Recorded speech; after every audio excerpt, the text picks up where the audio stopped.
भारत माता की। राज्यपाल श्री आरिफ मोहम्मद खान जी, हमारे लोकप्रिय मुख्यमंत्री श्री नीतीश कुमार जी, यहां मंच पर बैठे अन्य महानुभाव, मेरे प्यारे भाइयों बहनों, अहाँ सबका प्रणाम करे छिए। पूर्णिया मां पूरण देवी, भक्त प्रहलाद, महर्षि मेही बाबा के कर्मस्थली छिए। ई धरती पर फणीश्वरनाथ रेणु आरो सतीनाथ भादुड़ी जैसन उपन्यासकार पैदा लेल के, ई विनोबा भावे जैसन कर्मयोगियों की कर्मस्थली छिए। ई धरती के हमें बार बार प्रणाम करे छे। सबसे पहले मैं आप सबकी क्षमा मांगता हूं। कोलकाता में मेरे कार्यक्रम में थोड़ा समय ज्यादा गया और उसके कारण मुझे यहां पहुंचने में विलंब हुआ। उसके बावजूद भी इतनी बड़ी तादाद में आप लोग हमें आशीर्वाद देने के लिए आए, इतने लंबा समय रुके रहे, मैं आपका बहुत बहुत आभार व्यक्त करता हूं। और विलंब से आने के लिए मैं फिर एक बार जनता जनार्दन के चरणों में क्षमा याचना करता हूं। साथियों, आज यहां बिहार के विकास के लिए करीब 40,000 करोड़ रुपया की परियोजनाओं का लोकार्पण और शिलान्यास हुआ है।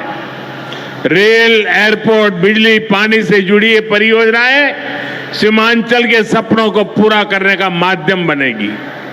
आज यहां 40,000 से ज्यादा लाभार्थियों को पीएम आवास योजना के तहत पक्का घर भी मिला है। इन 40,000 परिवारों के जीवन में आज एक नई शुरुआत हुई है। धनतेरस से पहले, दिवाली से पहले और छठ पूजा से पहले अपने पक्के घर में गृह प्रवेश बहुत सौभाग्य से होता है। मैं इन परिवारों को बधाई देता हूं, शुभकामनाएं देता हूं। साथियों, आज का ये अवसर मेरे उन बेघर भाइयों बहनों को भरोसे देने का भी है।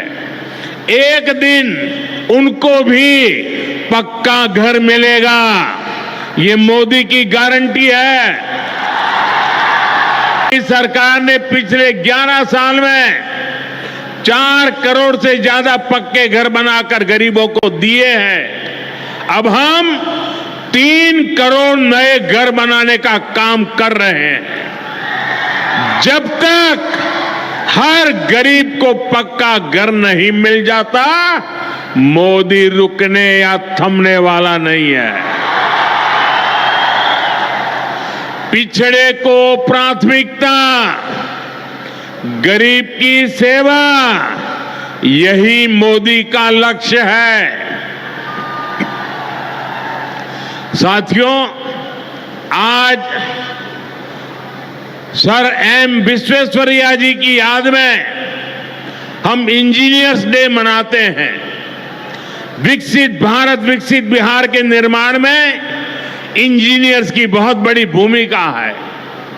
मैं देश के सभी इंजीनियर्स को आज के दिन की बहुत बहुत बधाई देता हूं, अपनी शुभकामनाएं देता हूं। इंजीनियर्स का परिश्रम, उनका कौशल आज के इस कार्यक्रम में भी दिख रहा है। पूर्णिया एयरपोर्ट की टर्मिनल बिल्डिंग रिकॉर्ड 5 महीने से भी कम समय में बनाई गई है। आज इस टर्मिनल का लोकार्पण हुआ है। पहली कॉमर्शियल फ्लाइट को हरी झंडी भी दिखाई गई है। और हमारे एविएशन मिनिस्टर श्रीमान नायडू जी भी हमारे बीच है। उनके लिए भी जरा ताली बजाइए। यहीं से हवाई जहाज उड़ा रहे हैं वो।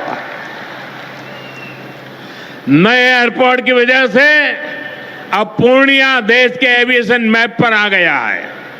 अब देश के बड़े शहरों से, बड़े व्यापारिक केंद्रों से पूर्णिया और सीमांचल की सीधी कनेक्टिविटी होगी। साथियों, एनडीए सरकार द्वारा इस पूरे क्षेत्र को आधुनिक हाईटेक रेल सेवाओं से भी जोड़ा जा रहा है। आज भी मैंने वंदे भारत, अमृत भारत पैसेंजर ट्रेन को हरी झंडी दिखाई है। आज अररिया गलगलिया नई रेल लाइन का उद्घाटन हुआ है।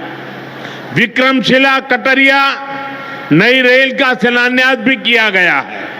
साथियों, कुछ दिन पहले ही भारत सरकार ने एक और बड़ा निर्णय लिया है। Buxar Bhagalpur high speed corridor के मोकामा मुंगेर सेक्शन को मंजूरी दे दी है। इससे मुंगेर, जमालपुर, भागलपुर जैसे इंडस्ट्रियल हब को बहुत फायदा होगा। सरकार ने भागलपुर, दुमका, रामपुर हाट रेल लाइन के दोहरीकरण को भी मंजूरी दे दी है। साथियों, देश के विकास के लिए बिहार का विकास जरूरी है और बिहार के विकास के लिए पूर्णिया और सीमांचल का विकास जरूरी है। आरजेडी और कांग्रेस की सरकारों के कुशासन का बहुत बड़ा नुकसान इसी क्षेत्र को उठाना पड़ा है, लेकिन अब एनडीए सरकार स्थिति बदल रही है। अब ये क्षेत्र विकास के फोकस में है। साथियों, बिजली के क्षेत्र में भी बिहार को आत्मनिर्भर बनाने का काम चल रहा है। यहां भागलपुर की पीरपैंती में 2400 मेगावाट के थर्मल पावर प्रोजेक्ट का शिलान्यास किया गया है। साथियों, बिहार की डबल इंजन की सरकार यहां के किसानों और पशुपालकों की आय बढ़ाने के लिए प्रतिबद्ध है। आज Kosi Mechi intra state river link project के पहले फेज का शिलान्यास भी हुआ है। इसे ईस्टर्न कोसी मेन कैनाल का विस्तार होगा। इसे लाखों हेक्टेयर भूमि की सिंचाई में सुविधा होगी और बाढ़ की चुनौती से निपटने में भी आसानी होगी। साथियों, बिहार के किसानों के पास आय का एक साधन मखाने की खेती भी रहा है, लेकिन पिछली सरकारों ने मखाने की भी उपेक्षा की और मखाना किसानों की भी उपेक्षा की। और मैं दावे से कहता हूं, ये जो आजकल यहां आकर के चक्कर काटते हैं ना, उन्होंने मेरे आने से पहले मखाना का नाम भी नहीं सुना होगा। ये हमारी सरकार है जिसने मखाना को प्राथमिकता दी है। साथियों, मैंने बिहार के आप लोगों से राष्ट्रीय मखाना बोर्ड के गठन का वायदा किया था। केंद्र सरकार ने कल ही राष्ट्रीय मखाना बोर्ड की स्थापना के लिए नोटिफिकेशन जारी कर दिया है। मखाना किसानों को मखाने की अच्छी कीमत मिले, टेक्नोलॉजी का इस्तेमाल बढ़ाया जाएगा। राष्ट्रीय मखाना बोर्ड इसके लिए निरंतर काम करेगा। मखाना सेक्टर के विकास के लिए हमारी सरकार ने करीब 550 करोड़ रुपए की योजना को मंजूर किया है। साथियों, बिहार के विकास की ये गति, बिहार की ये प्रगति कुछ लोगों को रास नहीं आ रही है। जिन लोगों ने दशकों तक बिहार का शोषण किया, इस मिट्टी को धोखा दिया, आज वो ये मानने को तैयारी नहीं कि बिहार भी नए कीर्तिमान बना सकता है। आप देखिए, बिहार के हर क्षेत्र में हजारों करोड़ रुपए के डेवलपमेंट प्रोजेक्ट पर काम चल रहा है। बिहार के राजगीर में हॉकी का एशिया कप जैसा बड़ा आयोजन हुआ। औटा सिमरिया पुल जैसे ऐतिहासिक निर्माण कार्य बिहार में हुए। Made in Bihar rail engine Africa तक एक्सपोर्ट होकर जा रहा है, लेकिन ये सब कांग्रेस और आरजेडी वालों को पच नहीं रहा है। बिहार जब भी आगे बढ़ता है, ये लोग बिहार का अपमान करने में जुट जाते हैं। अभी आपने देखा होगा, आरजेडी की सहयोगी कांग्रेस पार्टी सोशल मीडिया पर बिहार की तुलना बीड़ी से कर रही है। इन लोगों को बिहार से इतनी नफरत है, इन लोगों ने घोटाले और भ्रष्टाचार करके बिहार की साख को बहुत नुकसान पहुंचाया। अब बिहार को विकास करते देखकर कांग्रेस आरजेडी ने फिर बिहार को बदनाम करने की ठान ली है। भाइयों बहनों, ऐसी मानसिकता वाले लोग कभी बिहार का भला नहीं कर सकते। जिन लोगों को अपनी तिजोरी भरने की चिंता रही हो, वो गरीब के घर की चिंता क्यों करे? कांग्रेस के एक प्रधानमंत्री ने माना था कि कांग्रेस सरकार 100 पैसा भेजती है, 100 रुपये, तो 85 पैसा बीच में ही लूट जाता है। आप मुझे बताइए, कांग्रेस आरजेडी की सरकार में सीधे गरीब के खाते में पैसे आ पाते थे।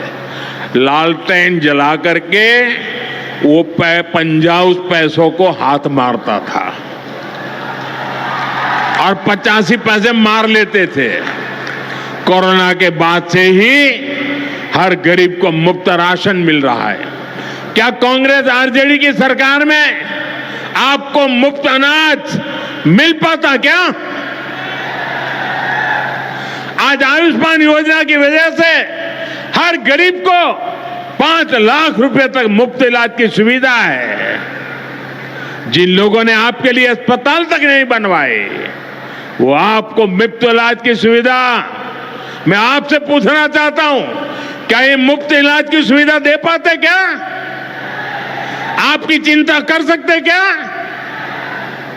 साथियों, कांग्रेस और आरजेडी ने न केवल बिहार के सम्मान को खतरा है, बल्कि बिहार की पहचान को भी खतरा है। आज सीमांचल और पूर्वी भारत में घुसपैठियों के कारण डेमोग्राफी का कितना बड़ा संकट खड़ा हो चुका है। बिहार, बंगाल, असम, कई राज्यों के लोग अपनी बहनों बेटियों की सुरक्षा को लेकर चिंतित है। इसलिए ही मैंने लाल किले से डेमोग्राफी मिशन की घोषणा की है। लेकिन वोट बैंक का स्वार्थ देखिए, कांग्रेस, आरजेडी और उसके इकोसिस्टम के लोग घुसपैठियों की वकालत करने में जुटे हैं, उन्हें बचाने में लगे हैं और बेशर्मी के साथ विदेश से आए घुसपैठियों को बचाने के लिए ये नारे लगा रहे हैं, यात्राएं निकाल रहे हैं। ये लोग बिहार और देश के संसाधन और सुरक्षा दोनों को दांव पर लगाना चाहते हैं।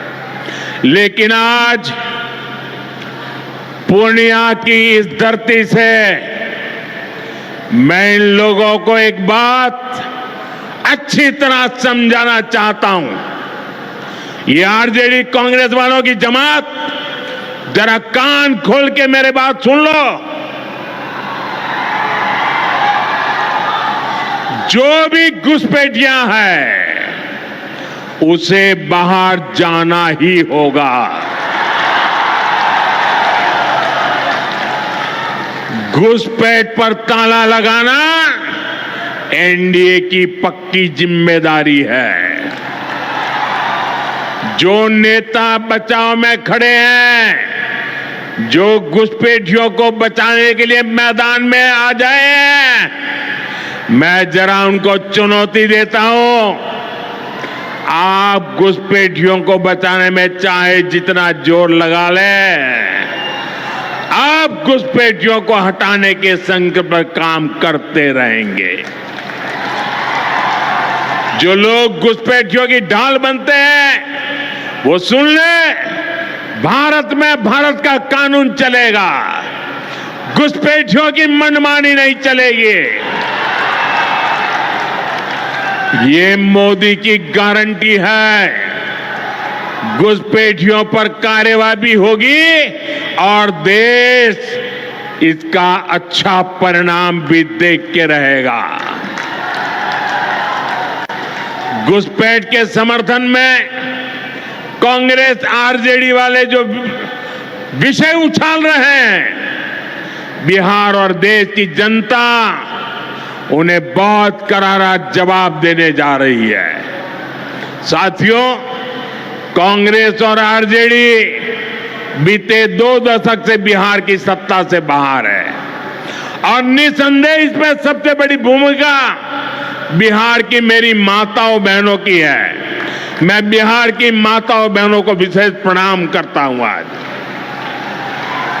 आरजेडी के दौर में खुलेआम हत्या, बलात्कार और फिरौती जैसे अपराधों की सबसे बड़ी भुक्तभोगी बिहार की मेरी माताएं बहनें, यहां की महिलाएं थी।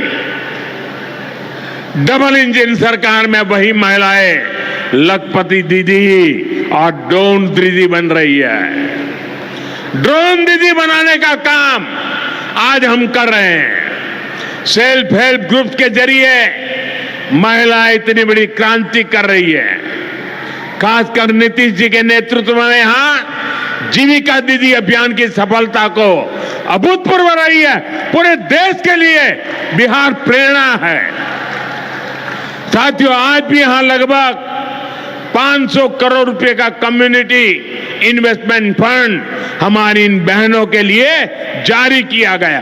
500 करोड़ रुपए। ये राशि क्लस्टर लेवल फेडरेशन तक पहुंचेगी, जहां से गांव-गांव के स्वयं सहायता समूहों को ताकत मिलेगी। इससे महिलाओं का अपना सामर्थ्य बढ़ाने का अवसर मिलेगा। साथियों, आरजेडी और कांग्रेस के लिए सिर्फ अपने परिवार की चिंता ही सबसे बड़ा काम है।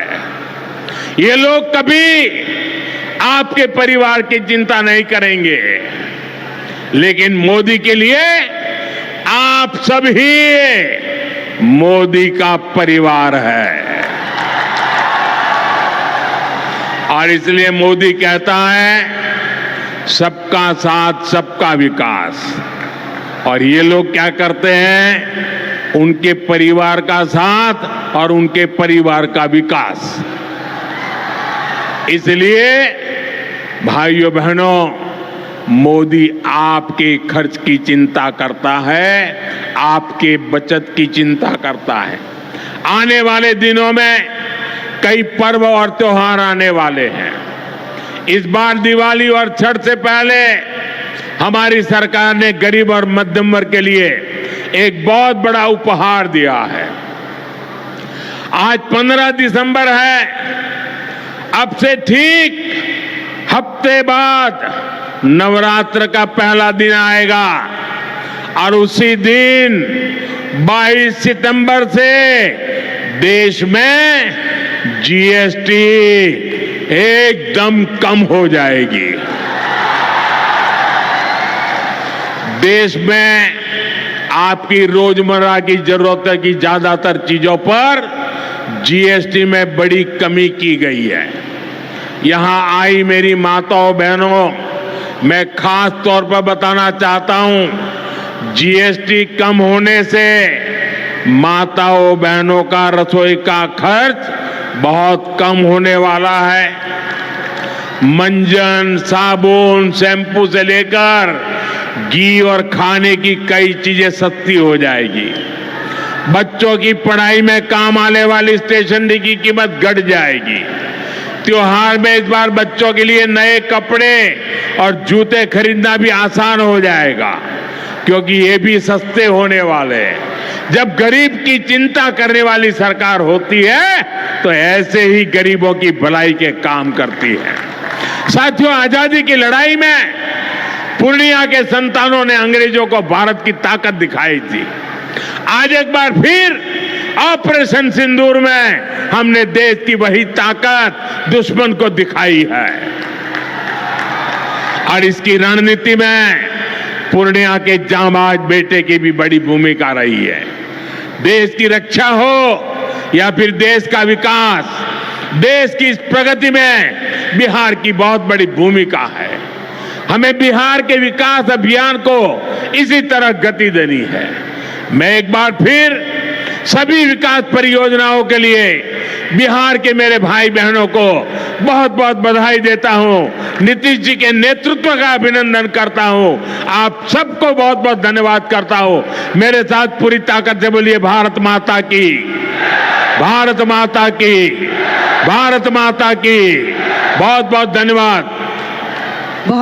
बहुत आभार माननीय प्रधानमंत्री जी। और आइए, गोल जहां 27 वर्षों के सफर में 17,000 से भी अधिक छात्रों ने डॉक्टर एवं इंजीनियर बनकर भरे सफलता की ऊंची उड़ान। जहां साधारण छात्र भी असाधारण सफलता प्राप्त कर बना रहे इतिहास। दूरदर्शी शिक्षाविद श्री विपिन सिंह के मार्गदर्शन में मेडिकल एवं इंजीनियरिंग के लाखों छात्रों के लिए आशा की किरण के रूप में गोल्ड रिजल्ट फैक्ट्री।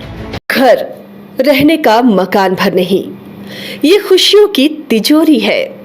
दरवाजे पर दस्तक देता पड़ोस, खिड़कियों से उमड़ आता आसमां, तारों में उलझी ऐसी ना जाने कितनी दास्तां। कहती हैं चले डायमंड सिटी, एक सफर हम सफर के साथ अपने घर तक। Diamond city, life long bonding, 500 से ज्यादा खुशहाल डायमंड परिवार। जल्दी करें, सिर्फ 200 फ्लैट बाकी। आज ही बुक करें अपना आशियाना। शहर की भीड़ से बोर हो गए हो? तो चलिए आज नए वाइब में आपको लेके चलते हैं, जिसका नाम है वैदिक विलेज। एम्स पटना से 10 मिनट की दूरी पर नौबतपुर में स्थित ये सोसाइटी सिर्फ आपके लिए है। यहाँ पे मेन रोड 30 फीट की है, रिंग रोड 24 फीट की है और ब्रांच रोड 20 फीट की है। यहाँ मिलेगा आपको स्विमिंग पूल, जॉगिंग ट्रैक, मंदिर और 24/7 सिक्योरिटी कैमरा जैसी बेसिक एमिनिटीज। शांति और सुकून से भरा प्लॉट चाहिए तो सोचना बंद करो, अभी कॉल करो नीचे दिए हुए नंबर पे।